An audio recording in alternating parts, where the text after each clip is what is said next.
안녕하십니까. SPM 리서치의 김영재입니다. 잭슨홀 심포지움이 이제 어제부터 시작이 됐죠. 어제는 특별한 일정이라기보다는 밥 먹는 일정이었다 이렇게 봐야 될 테고, 우리 시간 오늘 밤부터 제대로 시작한다 이렇게 보시면 될 것 같아요. 잭슨홀 심포지움 관련된 예전에 커버 스토리가 이렇게 생겼었는데 이번에 이렇게 업데이트를 했습니다. 그래서 잭슨홀 심포지움은 오늘 밤에 파워르장의 스피치, 개회사 같은 그런 형식이죠. 그걸 보면 최소한 절반 이상은 다 끝난 게 아닌가 그런 생각이 들고, 그 이후에 나타나는 내용들은 통화정책하고 관련될 만한 그런 중요한 거는 또 나중에 내용 보면서 우리가 취사 선택하면 될 것 같고요. 그래서 오늘 또 이런 빅 이벤트가 있는데, 그런데 BOJ 우에다 총재는 오늘 의회 증언이 있었는데, 의회 증언이 오후 늦게까지라고 하니까 일본에서 미국까지 비행기 타면 12시간 정도 걸리잖아요. 이번 회의에는 직접 참석하지 않는다 이렇게 봐야 되겠죠. 그런데 참석 안 하는 건 좋은데, 그런데 오늘 의회 발언에서 매파적인 얘기를 해서 외환시장 쪽에 또 영향을 줬어요. 다른 쪽에 뭐 주식시장이나 국채시장 쪽에는 별 영향이 없었는데 외환시장이 잠깐 반나절 정도 움직이는 그런 모습 보였습니다. 오늘 그 얘기도 한번 점검을 해보도록 하겠습니다. BOJ가 금리 인상 추가적으로도 할 수 있다 이 얘기를 한 것이고, 이게 여기서 마무리가 되면 모르겠는데 항상 통화정책이 글로벌 중앙은행끼리 주고받는 그런 모습이 나타나잖아요. 그리고 또 만약에 이것도 페드하고 어느 정도 선제적으로 어느 정도 협의가 된 내용이라고 한다면 페드 쪽도 예상만큼 금리 인하가 또 나타나지 않을 수 있는 그런 스탠스가 공개된다면 오늘 밤에 공개되지 않아도 9월 FOMC 회의까지는 부담이 될 수 있는 것이죠. 오늘 그 얘기 한번 살펴보도록 하겠습니다. 일단 공개된 잭슨홀 심포지움의 아젠다 보면은요, 어제 오프닝 리셉션이 나타났고 밥 먹었고, 오늘 8시부터 본격적으로 세션이 시작이 되는데 파월의장이 개회사를 하고요. 여기 시간 보면 오전 8시로 찍혀 있죠. 이게 현지 시간이기 때문에 우리가 보통 미국 시간 따질 때요, 투자하시는 분들은 뉴욕을 기준으로 따지잖아요. 그래서 이 아래다가 제가 미국의 타임존 그 표를 하나 가져왔어요. 이스턴 데일라이트 타임이 뉴욕 같은 경우가 대표적이고, 그것하고 마운틴 데일라이트 타임, 이게 2시간 차이라는 것이죠. 이 표에는 솔트레이크 시티가 대표적으로 나와 있는데 잭슨홀도 이 타임존에 속하죠. 여기 보시면은 잭슨홀이 여기 있고 뉴욕이 여기 있죠. 이게 한 2시간 차이 난다라는 것이죠. 현지 시간으로 오전 8시, 뉴욕에서 보면 오전 10시니까 주식시장 개장하고 30분 있다가 시작한다 이렇게 보시면 될 테고, 참고적으로 이 캔사스시티 페드가 제가 위키피디아에서 한번 검색을 해보니까 캔사스시티 페드가 로컬 페드 중에서 샌프란시스코 페드 다음으로 크다라고 그러더라고요. 잭슨홀이 위치한 게 와이오밍주고요. 네브라스카, 캔사스, 콜로라도, 뉴멕시코, 오클라호마, 미주리까지 뭐 이렇게 해서 7개 주인데, 미주리 같은 경우는 여기 세인트루이스 페드가 있잖아요. 거기에 겹친다 그러더라고요 또. 그래서 미주리 같은 경우가 두 군데가 관할하고 있는 유일한 주다 이러더라고요. 뭐 이런 동네가 있다 이렇게 참고적으로 보시면 되겠고, 아젠다를 다시 살펴보면요, 앤드류 베일리 BOE 총재, 이분이 오후 1시에 나오시고 그 정도면 뭐 오늘 마무리가 되는 거죠. 그리고 내일 세션으로 넘어가면은 뒤쪽에서 ECB 관련 인사 나오고 필립 레인 이사 같은 분요. 그리고 브라질의 중앙은행장이 나오십니다. 이분 요새 좀 바쁘시더라고요 보니까.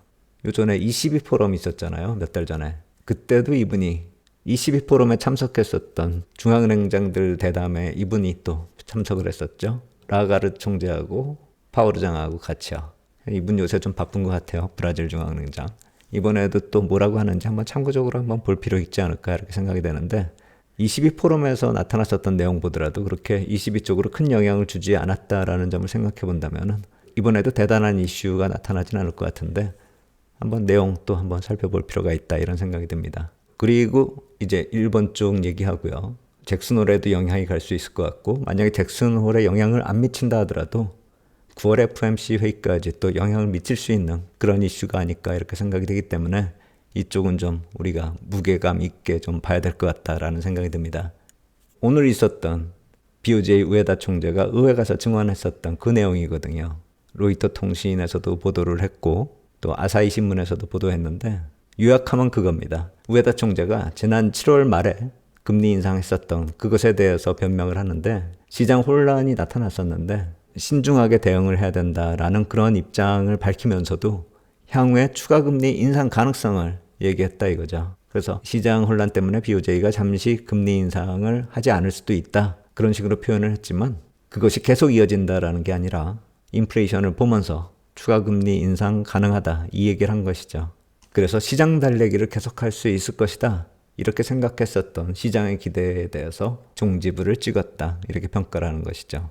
이 코멘트 중에서 보면 실질금리가 마이너스라는 그 얘기하고요. 또 중립금리 얘기도 나오거든요.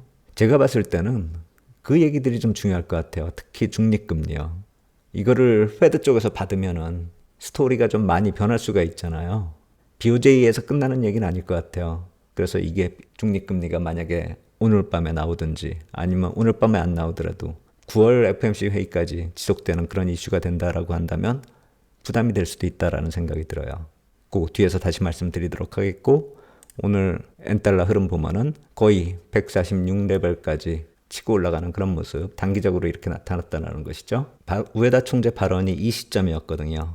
거기서 치고 올라가는 그런 모습. 그리고 지금은 치고 올라간 거 상당 부분을 반납을 하고 있죠. 중기적으로 보면은 이건 일봉으로 본 겁니다. 환개입 4월에 하고 7월에 하고 또 7월 말에 금리 인상하면서 이렇게 만들었죠. 그리고 나서 좀 흘러내리는 그런 모습. 그리고 최근에 다시 반등하는 그런 모습. 한마디로 요 박스권에서 움직인다 이렇게 보시면 되겠는데 그 레벨이 엔달러 146레벨 그 상단으로 해가지고 움직이고 있다 이렇게 보시면 되겠죠. 지금 보고 계신 건 N 흐름이고요. 달러 관점으로 한번 볼게요. 엔달러로 보면은 이런 구간이죠. 142에서 150 가까이 치고 올라갔었는데 다시 흘러내렸다가 돌아서는 그런 모습.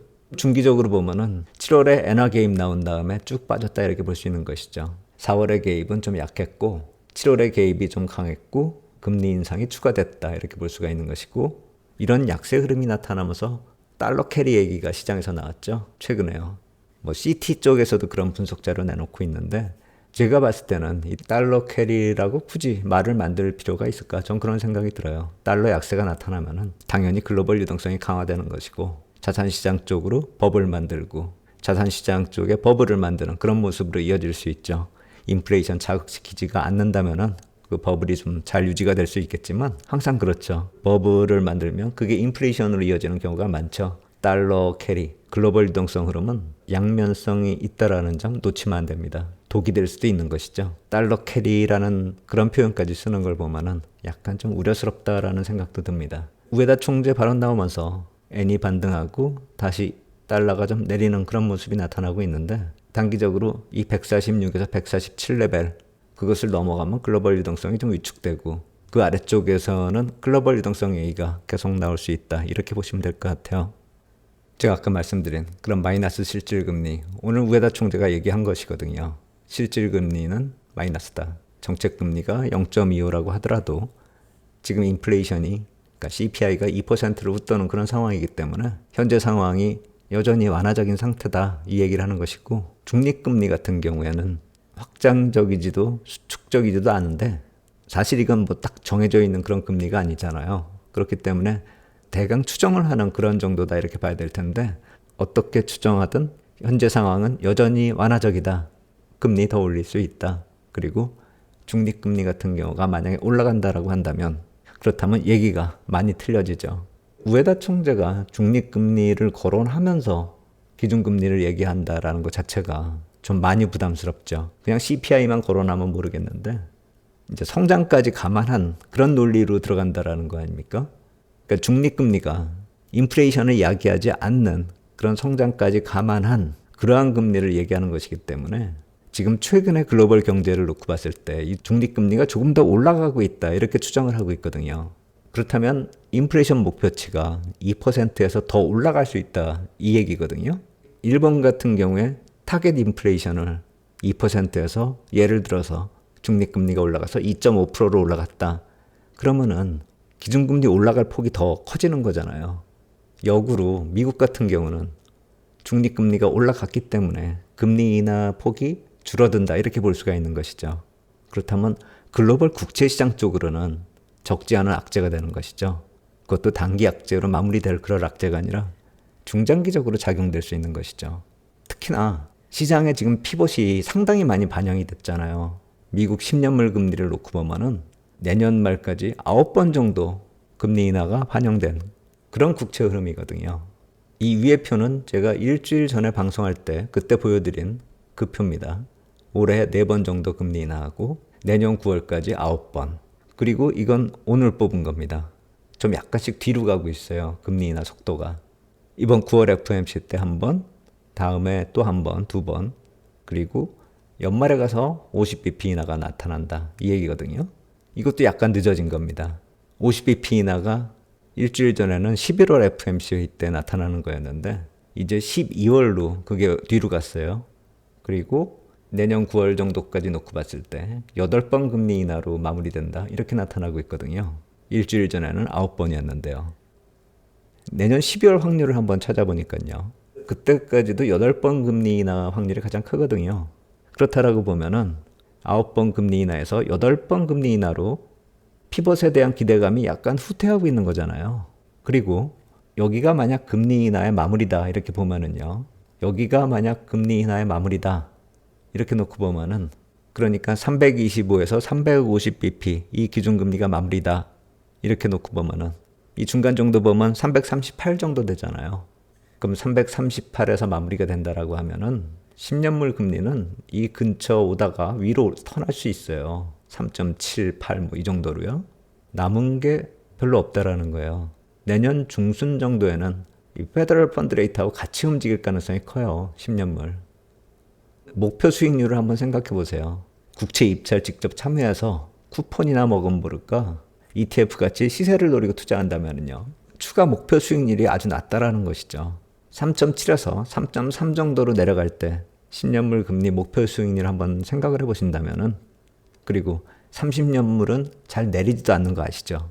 국채 투자에서는 이러한 점들을 좀 생각을 해보셔야 되고요.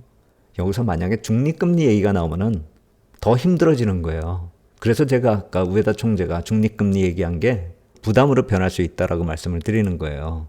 우에다가 시작을 했는데 만약에 파월이 받아버리면 시장 반응이 격렬하게 나타날 수도 있어요. 최근에 성장지표 보면은요. 제가 GDP 갭 얘기도 말씀드리고 GDP 쪽은 2% 넘나들고 있잖아요. 그 변화를 생각을 해야 된다라는 겁니다. 만약에 파월 의장까지도 오늘 밤에는 설마 그런 얘기 안 할 거다라고 생각을 해요. 왜냐하면 이런 얘기할 때는 보통 다른 로컬 패드 총재들이 시장하고 소통 형식으로 툭툭 던지거든요. 이슈를요. 파월이 직접 이렇게 돌발 재료 형식으로 그렇게 던지지는 않는 게 일반적이기 때문에 오늘 우에다 총재가 얘기한 거는 일본의 좀 제한적인 코멘트일 가능성이 크다라고 생각이 되는데 일단 글로벌 중앙은행 한쪽에서 이런 얘기를 한다는 것 자체가 다른 나라 중앙은행도 그 흐름을 따라갈 수 있다라는 점을 우리가 생각을 해봐야 된다는 것이죠.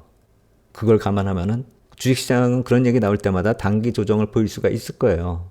그런데 주식시장은 또 얘기가 틀린 게 성장 쪽이 자극하면은 조정을 보이더라도 다시 상승할 수가 있을 거예요. 근데 국채시장 같은 경우는 하단이 막혀버리는 거잖아요. 금리 하단이. 그렇다면 국채시장 같은 경우 조정을 보인 다음에 박스권에 묶여버리는 것이죠. 단기적으로 봐도 이런 이슈가 시장에 계속 나온다라고 한다면 9월 FOMC 회의까지도 시장이 좀 부담스러워할 수 있다. 이것도 보셔야 돼요. 로이터 통신에서 어제 저녁 드시러 가는 파월 의장 얼굴 이렇게 실었거든요. 우리가 흔히 FOMC 회의 때 봐왔었던 그런 모습이 아니에요. 이번 화가 났는지 이 순간만 이런 표정이었길 좀 바라야 될 것 같아요. 어금니 꽉 깨물고 오늘 밤에 무슨 중립금리 이런 얘기하면은 많이 부담스럽죠. 그냥 밥 먹으러 갈 때만 이런 표정이 아니었을까 그렇게 생각하고 싶습니다. 오늘 밤에는 미국 시장 개장하자마자 이분 나오니까 뭐 많이 기다릴 필요도 없을 것 같고요. 무난히 지나가길 바랄 뿐입니다. 환율 시장도 이분이 화내지 않을 거다. 엔달러 흐름을 놓고 봐도 이분이 우에다 총재의 악재성 재료를 충분히 받아줄 수 있다라는 그런 식으로 지금 흘러가고 있거든요. 그런 기대에 맞춰서 코멘트하지 않을까 그런 일반적인 생각하고 있고요. 오늘 밤은 장 초반에 결론이 빨리 나는 것이고 주말에 잭슨홀 심포지움에서 어떤 얘기들이 나오는지 또 한번 살펴보고 다시 말씀드리도록 하겠습니다. 오늘 여기까지 하도록 하겠습니다. 감사합니다.